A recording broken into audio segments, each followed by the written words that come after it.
Sir අපේ අම්මගේ crush එක ඔයා.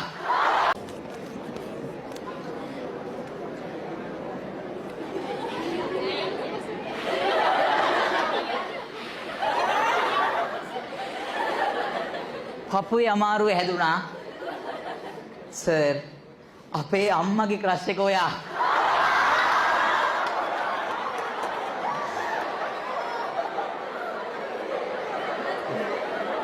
එයා අම්මා එයා එළියේ ඉන්නවා. සර් බලන්න ඕනේ කියලා.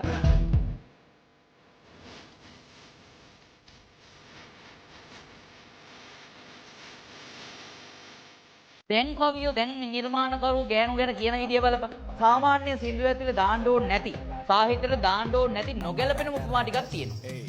කොහෙද යන්නේ මේ ජම්බෝලේ වගේ මං කරවල හොද්ද උඹ සම්බෝලේ වගේ පාඩම් හිටින් නැති චක්‍රයක් වගේ ඉනෙන් පහළ උඹේ අක්කරයක් වගේ. වචන ටික ඇහෙද්දි මේ ගෑනියෝ මොන විදිහටද උඹලා මතක් වෙන්නේ? කොහෙද යන්නේ මේ ජම්බෝලේ වගේ. යකෝ ගෑනියෙක්ගේ තියෙන්න ඕනේ අර গিitar එකක බඳ වගේ පෙනුමක්. ඒකයි කිව්වේ එංගසුක ගත හැක මිටින කියලා. මේක ජම්බෝලයක්.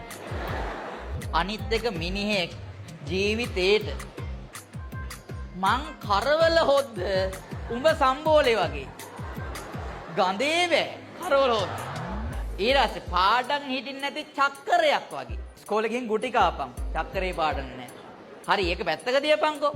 ඉනෙන් පහළ අනේ අර තොටගම්මේ හාමුදුරුවෝ කිව්වේ පුතේ රියසක වගේ පුළු ලොකුලක් තියෙනවා කියලා මූ කියනවා. මූට ඕනේ වුණා ඊට වඩා ලොකු එකක් කියන්න. ඉනෙන් පහළ උඹේ අක්කරයක් වගේ. සජි ප්‍රේමදාස් දැක්කනම් උදා ගම්මානයක් හදනවා. අවුල්ලා අක්කරයක් වගේ ඉස්සුවක් මේක